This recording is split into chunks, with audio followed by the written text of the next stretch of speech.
Hi, everyone. Welcome back. This week, we're moving on to chapter 6. So we're still talking about policing, but this week we're going to move on to police procedure.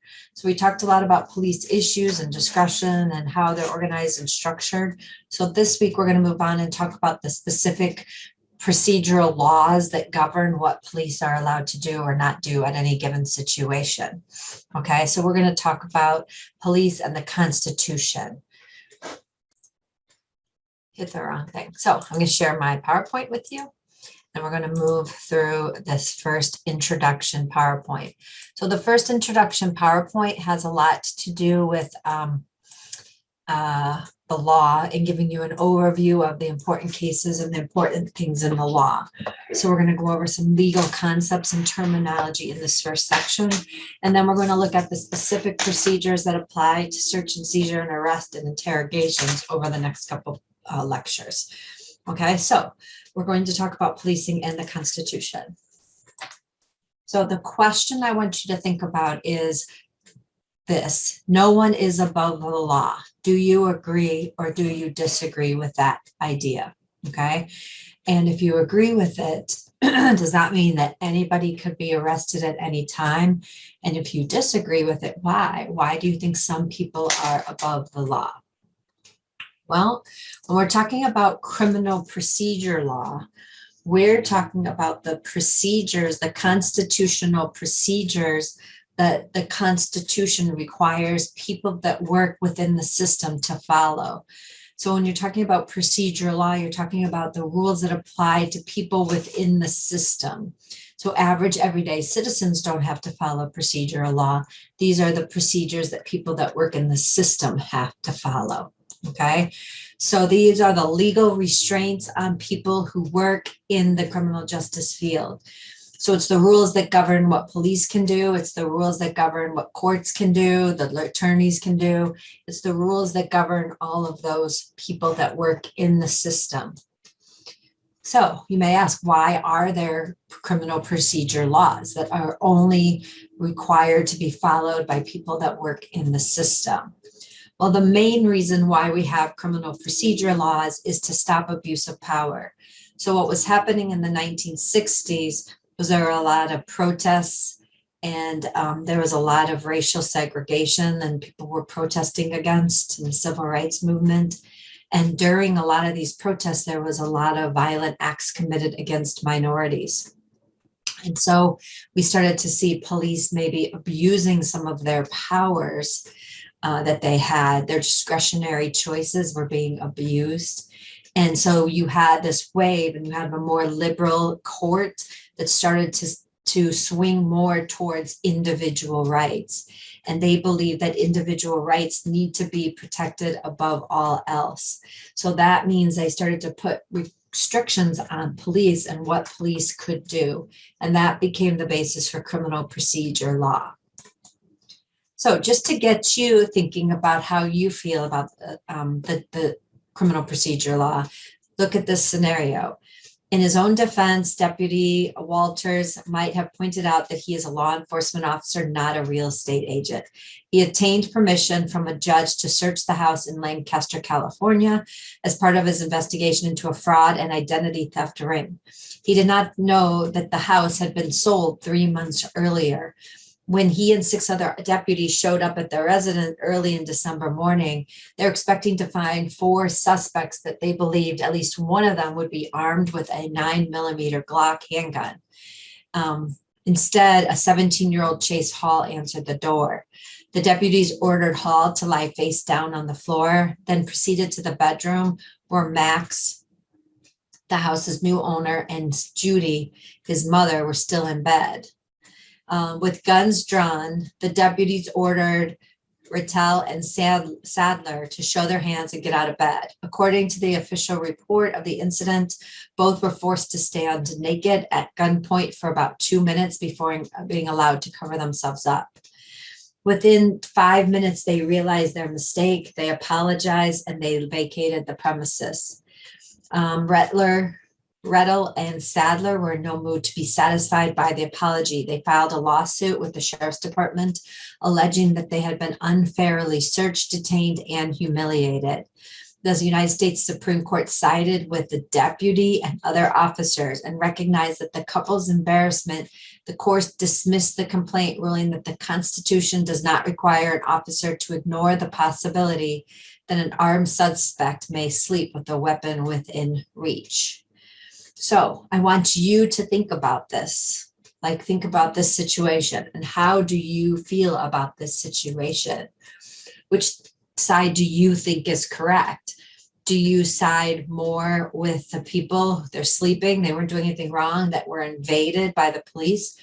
Or do you agree with the Supreme Court and sort of side with the police that it was just a bad mistake, but it should be okay and it shouldn't be that big of a deal? So how you feel about this issue often affects how you're going to feel about criminal procedure. And if you think back all the way to the beginning of class, when we talked about the distinction between due process model versus public order, crime control model, how you feel about those two things often affects how you feel about procedure. If you were an individual rights advocate and believed in the due process model, you're going to side more with the couple and think that their constitutional rights were violated. If you're a more public order person, you're going to feel more sympathy towards the police.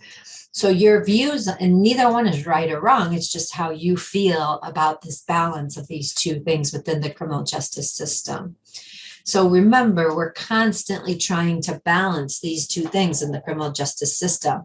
We need to protect constitutional rights, and those are often the procedural rights that we're going to talk about, while also allowing police to protect the public and giving them some discretion and authority to carry out their jobs. So then we have to ask ourselves, if we're going to uphold individual constitutional rights, we have to think about, where do these restraints on police come from? Why or how are we allowed to limit police discretion? And they come from the Constitution itself. So that's why they're individual rights and constitutional law, because we have these rules that are specifically specified in the Constitution. Okay, so the Constitution is the primary source for all of these restrictions that are placed on the police discretion and what police can do. Now, the Constitution was written hundreds of years ago. So nowadays, we have to have the Supreme Court interpret what that Constitution says and make a determination of if that is a protected procedure within the Constitution. So really, the Supreme Court, with combination with the Constitution, are the ones that create these rules and restrictions on what police can actually do. Now, this just shows you the different constitutional amendments that are dealing specifically with procedural law, criminal procedure law. So the Fourth Amendment is going to be very specific to criminal procedure law, search and seizure. The Fifth Amendment is self-incrimination, double jeopardy, due process. You have the Sixth Amendment, which is all the trial rights, the right to jury, the right to subpoena people, the right to a speedy trial, all the trial rules.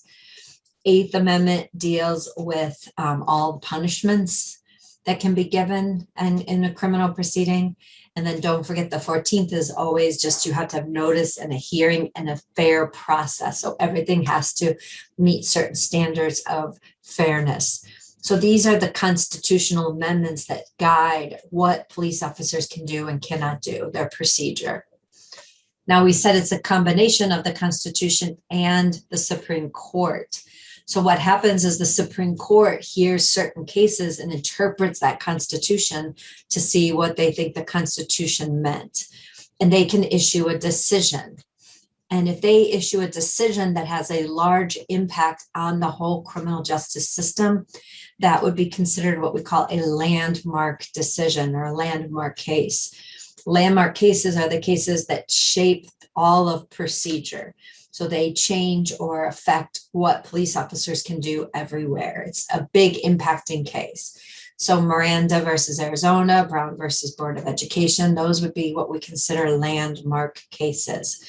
So those are the two things that make up criminal procedure law, the Constitution and Supreme Court decisions. When we are talking about Supreme Court decisions over the next couple of days, we will be focusing specifically on landmark cases, the cases that had a significant impact on the whole criminal justice system. So what are we ultimately talking about when we're linking the Constitution into the policing realm? What exactly is it controlling? What are the procedures that are controlled by the Constitution? Search and seizure. So we're going to spend time talking about search and seizure. So when you can search, when you can seize, stop, question, and frisk. That is completely controlled by the Constitution. Arrests and police interrogations. So those are the different police procedures we're going to look at in more detail for the next couple lectures. So I want you to think about this. A defendant is transmitting wagers from a public telephone booth. The calls were made to different state violation, were made to different states which violated federal law. So they believe this guy was using the telephone booth to make wagers which violated federal gambling types of laws. So police then attached a listening device to the outside of the telephone booth and was listening to the conversations within the booth. And then eventually they gathered a lot of records and they arrested the defendant, and they wanted to use those recordings as evidence against the defendant at trial. So the Supreme Court had to review this case and determine whether or not this was an improper search and seizure by the police. So we need to decide what part of the Constitution are we talking about. So when the Supreme Court gets involved, there's going to be some sort of constitutional amendment. So it is going to be the Fourth Amendment. So this is the Fourth Amendment. You don't really have to write it because you can Google it or ask Siri for it anytime. It's in the public. It's always available. But each part of it is very, very important. So it says, the right of people to be secured in their persons, houses, papers, and effects against unreasonable searches and seizures shall not be violated, and no warrant shall issue, but upon probable cause, supported by oath or affirmation, and particularly describing the places to be searched or the persons and things to be seized. So when we read that, which part would you pick out to be the most important? Well, the court has said they're all important. So let's look at different pieces of it. The first thing I want to point out is that the Supreme Court says that the only things protected against unreasonable searches and seizures are persons, houses, papers, and effect. So a person is your body, right? And things on your body. So we know your body cannot be searched without a warrant, and you can't have unreasonable searches of a body. We know houses are protected, and not only is the structure of the house protected, but the curtilage, the land immediately surrounding the house, would also be protected. We know papers, literally documents, are protected, and effects. Effects are anything that you can touch, okay? So a car, a purse, a bag, a cup, all of those things would be effects, things that you actually own and that you can touch. So by reading the Fourth Amendment, we know specifically that those four things were meant to be protected by the founding fathers. The problem is, if we go back to our case with the guy with the phone booth, and they recorded conversations, are conversations persons, houses, papers, or effects? And they're really not any of those. A conversation doesn't fit into any of those categories. So if you were going with a strict interpretation of what the Constitution said, that conversation would not be protected, and the police could listen to any telephone conversations that they wanted. What happened, though, is the courts didn't like that, and the courts thought we need to expand beyond just those four things. So this is one of those landmark cases where the Supreme Court said, you know what, we know that the founding fathers only protected persons, houses, papers, effects, but we want to expand that Fourth Amendment protection to other things. And we're going to expand it to any areas that a reasonable person would expect to be private. This has become known as the expectation of privacy test. So not only are your persons, houses, papers, effects protected, anything that a reasonable person would expect to be private and try to keep private will also be protected.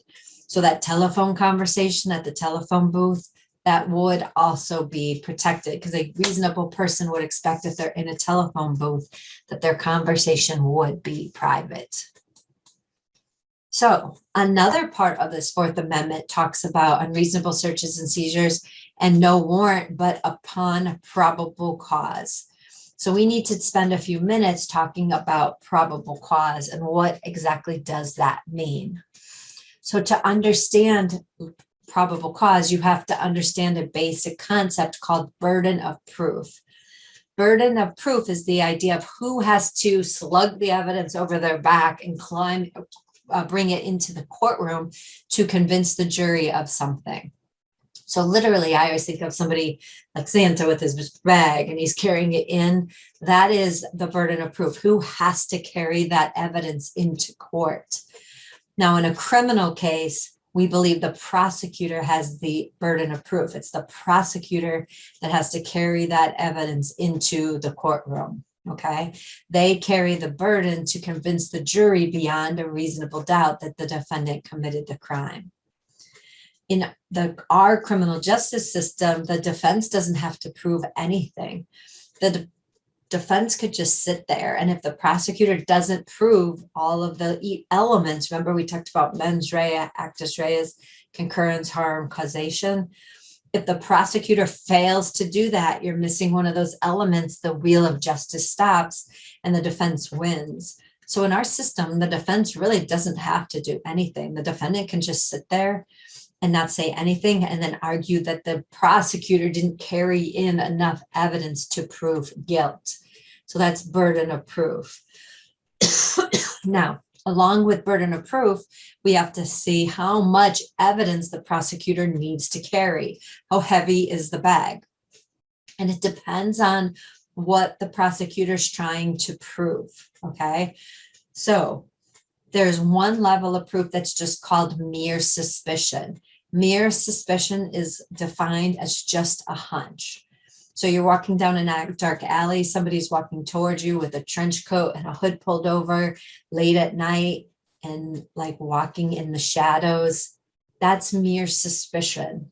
You may have the hair stand up on the back of your neck. You may be sort of nervous, but you can't really point to anything specific. You're just kind of nervous in general that something could be going on. That's mere suspicion.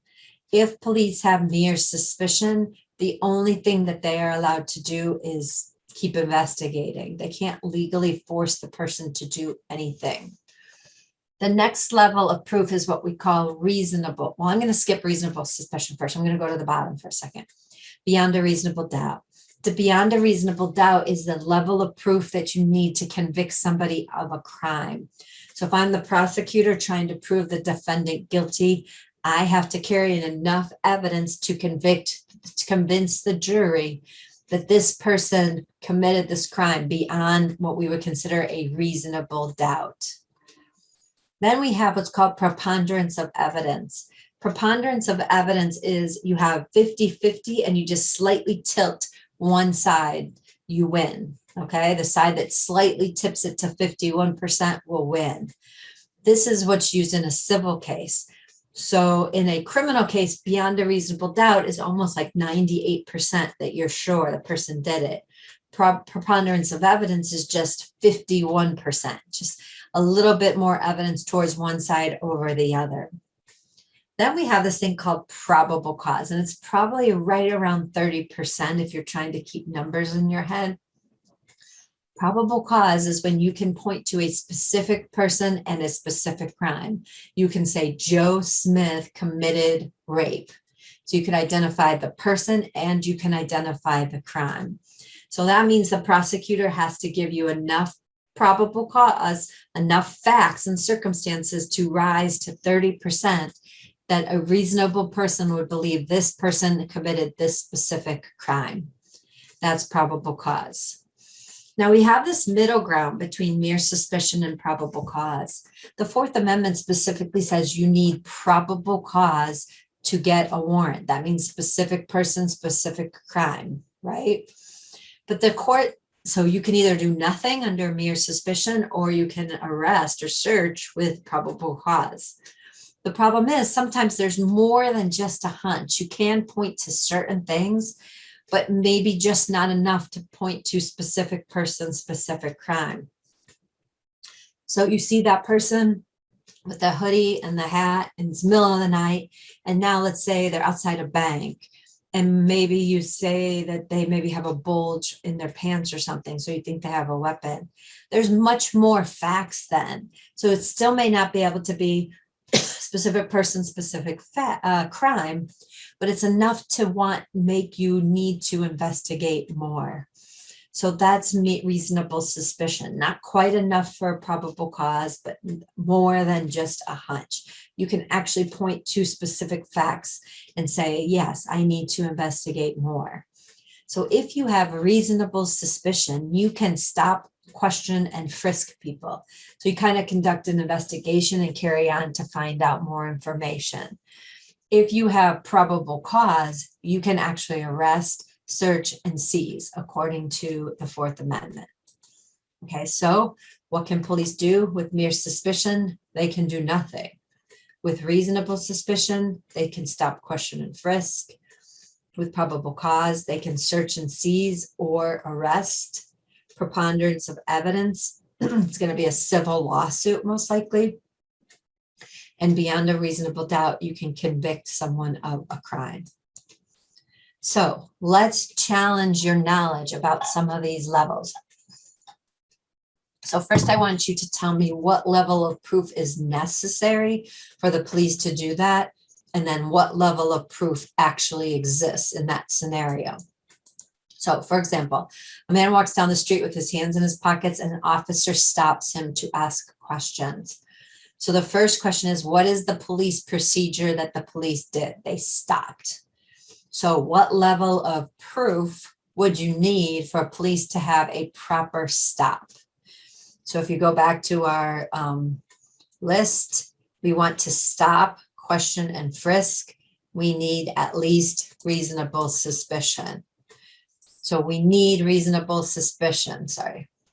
Now, when we look at what we know he has his hands in his pocket, he's in the street, and he's just walking down.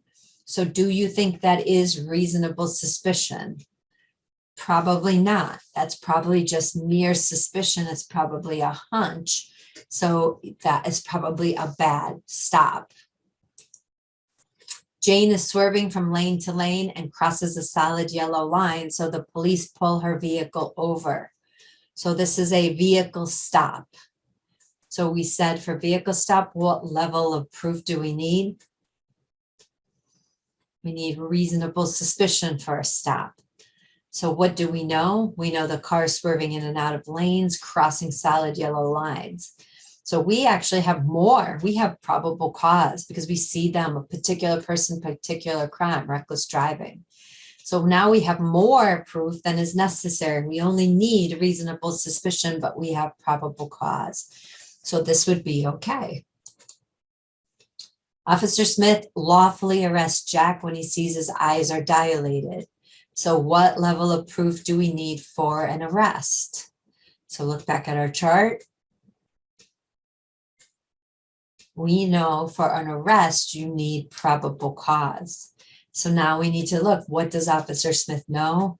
Well, all he knows is that eyes are dilated. He can see dilated eyes. Is that enough to say specific crime, specific person? No, because you could have dilated eyes from lots of things. So that would not be probable cause. And if you arrest him, it would be a bad arrest. So Lance is placed on trial for murdering his friend, and they have DNA evidence linking him to the crime. So it's a trial. So what level of proof do you need to convict someone at a trial?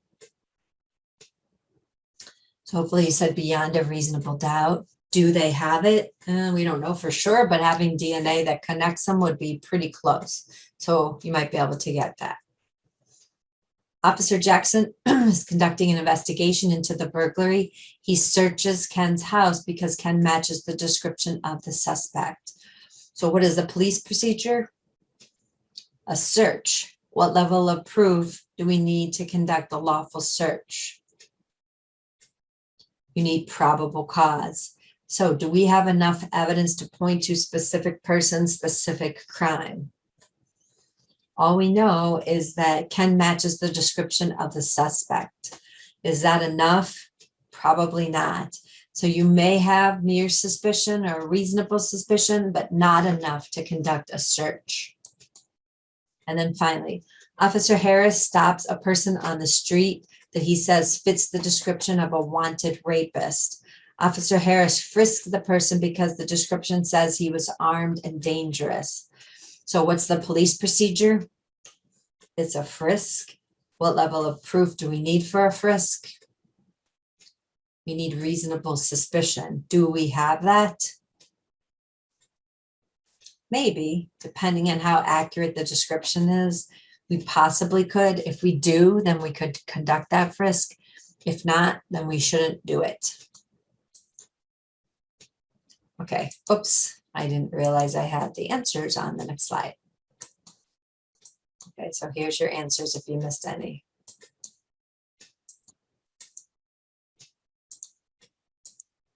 My mouth moves faster than my finger sometimes.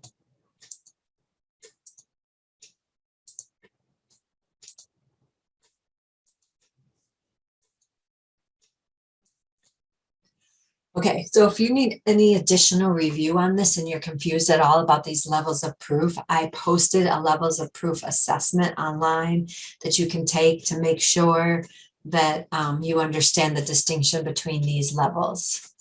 Now, those aren't the only things that the Constitution, the Fourth Amendment says, what is protected and that we need probable cause. It also says that you must have a warrant. So we need to ask, what is a warrant?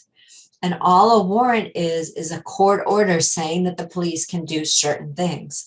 So you go to the judge and you convince the judge that you have probable cause, and then the judge can sign an order saying that you are permitted to either arrest or search. That is what qualifies as a warrant. And the last part of the Fourth Amendment says that warrant has to particularly describe the place to be searched and the person or things to be seized. So you can't just have a general warrant that lets you look for anything. The warrant has to specifically identify what you're looking for and where you are allowed to look. It's called the particularity clause. Now, what happens, if police violate this Fourth Amendment? What if they don't follow it? What if they don't have a warrant and they search, or they don't have probable cause? What is the punishment or the consequences for law enforcement if they don't properly follow the Fourth Amendment? And that's what we need to talk about. What are these possible consequences? And another landmark case, Weeks versus US, created the ultimate punishment for police if they don't violate the Fourth Amendment, or if they do violate the Fourth Amendment.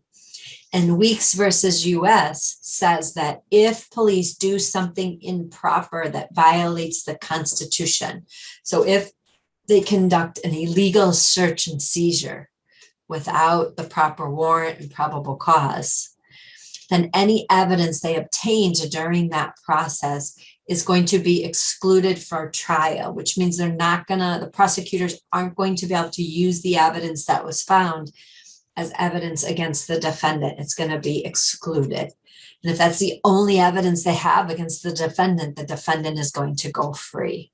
Okay, so that is the exclusionary rule. Now, this first decision was Weeks, but then there was another case that came along, and this was Silverthorne. So in Silverthorne, they suspected the company of tax evasion. So they invaded the company and took all the tax records.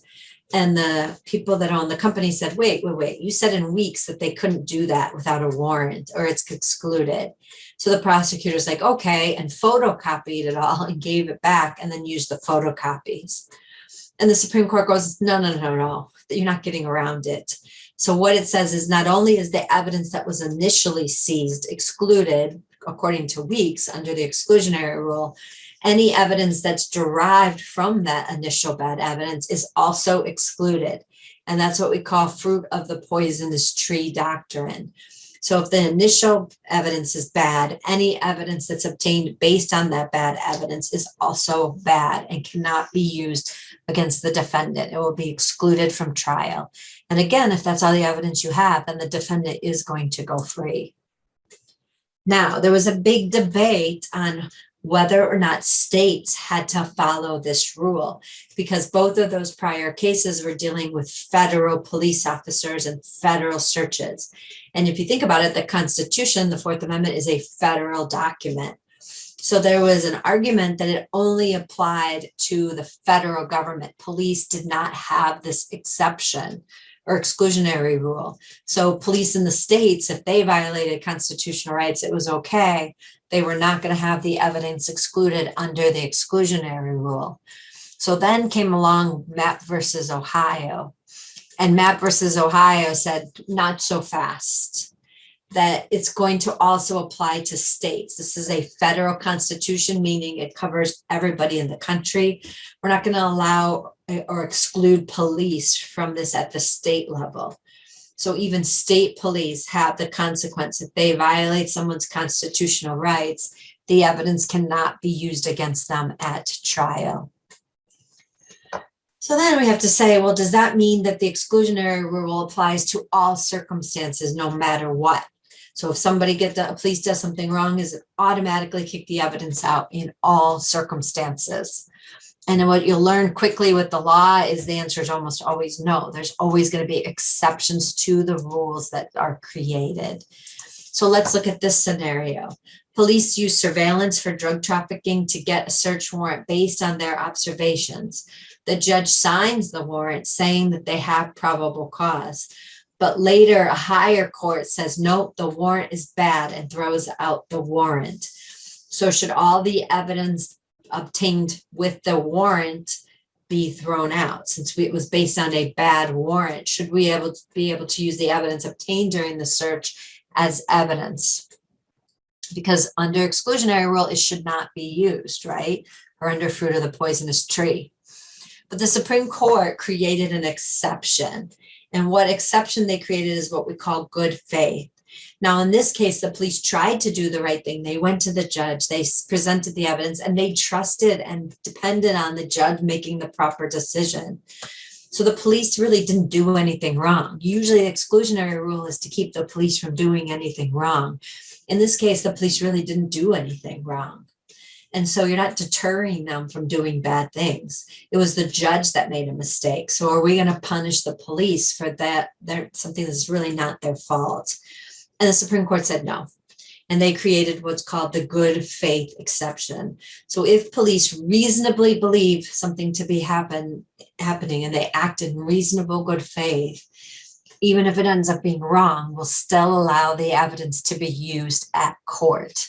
And that has become known as the good faith exception. Okay, so as long as police acted in good faith, they believed that what they were doing was proper, the evidence collected should be admissible, even if later the warrant was deemed invalid, because they really did try to do the right thing. Now, what about this? A person's accused of killing a little girl, riding to the police station. The police make statements to each other to get the suspect to disclose where the child's body is. So they have a little girl, she was abducted, they can't find her, it's around Christmas time. They arrest who they think did it, and he's in the police car. And on the way to the station, the two officers in the front are talking to each other. And they're making statements like, sure would be nice if we could find this child before Christmas and give their parents some peace. And they were deliberately trying to get the person in the back to make a statement, which was an illegal interrogation because the person had already said they wanted to remain silent and wanted an attorney. But they kept going and going and going. So the question is, should that confession saying, oh, so then the man in the back says, okay, I put her in the parking lot or in the playground by the school. So that would be a bad confession because they were kind of coercing it. The problem is that they were just about to find the body another way. They had a search party that was very close and would have just about found the girl at the same time that he told the police where the body was. And the courts are like, well, we're going to still allow the body because the body would have been excluded because it was based on a bad interrogation. So the interrogation would be thrown out, the admission that he knew where the body was. And the actual body is fruit of the poisonous tree. It's from a bad interrogation. So you would think it would be thrown out. But the Supreme Court made another exception. It's called inevitable discovery. If police can show that they were just about to find the evidence from another source unrelated to their bad act, then you can still use the evidence, okay? So inevitable discovery, if it is inevitable that the evidence would have been discovered anyway in a prompt manner, then they can still use the evidence at court. They're not going to exclude it. So the last thing is, what about justice? So remember, justice requires balancing individual rights and protecting the public. Public order advocates argue that the exclusionary rule is bad, that it limits what the police can do. It's too harsh of a consequence, and there's too great of a chance that an innocent or guilty person could go free. Whereas the public individual rights due process people think that the exclusionary rule is really important as a consequence to police bad acts, that individual rights are really important, and if police are going to violate those individual constitutional rights, there should be a really strict consequence. The idea is we never want an innocent person to go to jail. It's better to let guilty people go free than ever convict an innocent person. So how do you feel? What do you think about that? That is going to be this week's discussion. So make sure you're participating in the Chapter 6 discussion. So finally, just as a review, you can read through this, stop the video, try to fill in the blanks and see if you got it right. And when you're ready, you can hit play and I'll show you the answers. Okay, so those are your answers. So hopefully you got those all correct. So that's all I have for the first part of Chapter 6. The second, there's going to be 2 more videos, and I know I try to keep them to 2 every week, but for this week, there's so much information. This is a big chapter. In fact, there's a whole class that you could take after this. It's criminal procedure law. A lot of people take it second semester after this class, and it goes into great depths, all of these rules that we're going to go into. So we're just touching on them, but it's just so much information. It's just going to take 2 more videos. So we'll do specifically stop, question, frisk, arrest, search and seizure next. And then the last one will be on interrogation and Miranda. So I will see you soon for the second and third video.